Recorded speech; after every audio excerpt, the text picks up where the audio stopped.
So hi again, Chauncey here, Andrew Shaw. I was asked a question about the concept of shading and color. So I'll just talk about shading and how we actually can manipulate the viewer into seeing something as either darker or lighter. So I've talked about hatching before. So we do this kind of grid of 5 sections, and I'll just do some hatching coming across here and space them a certain distance. Then I'll do the next ones, making them closer. And what I'm doing here, the closer I make them, the more paper that is covered with pencil. I'm not making anything darker.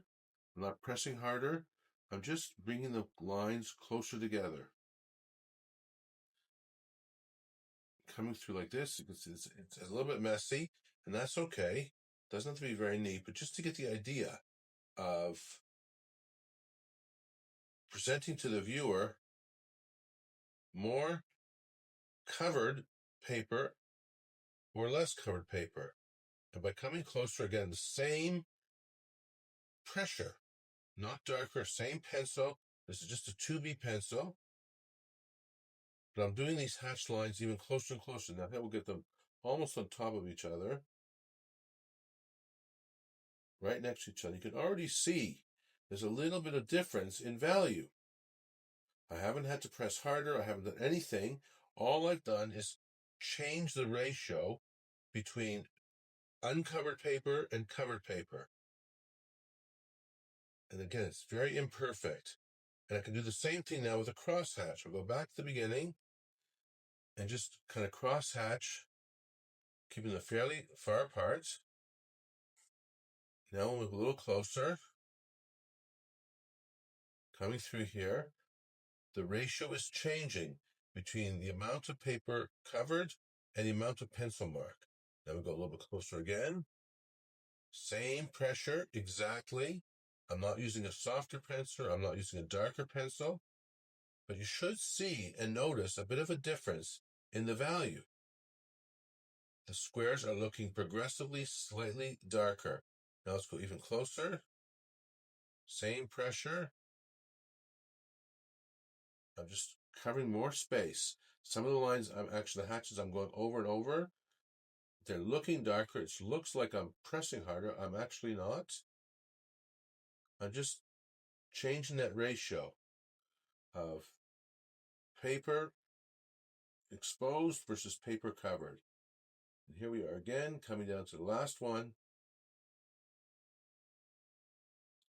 And you can see, as I move through this exercise, the square here on this end is darker. There's a bit of a range.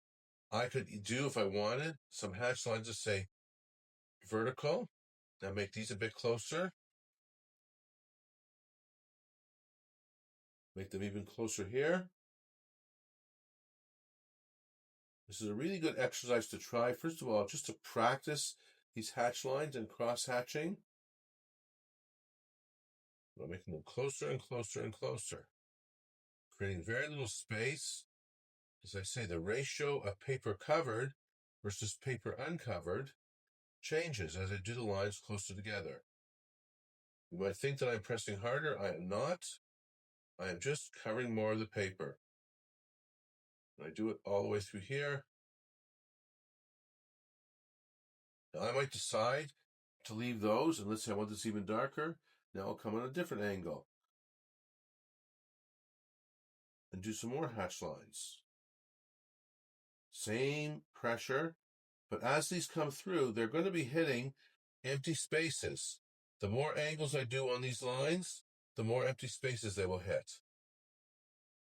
It's a slightly different angle, and you can see how much darker this right section looks compared, and you have this range of dark to light. It's a very good exercise to try, to practice manipulating the viewer by the amount of paper covered.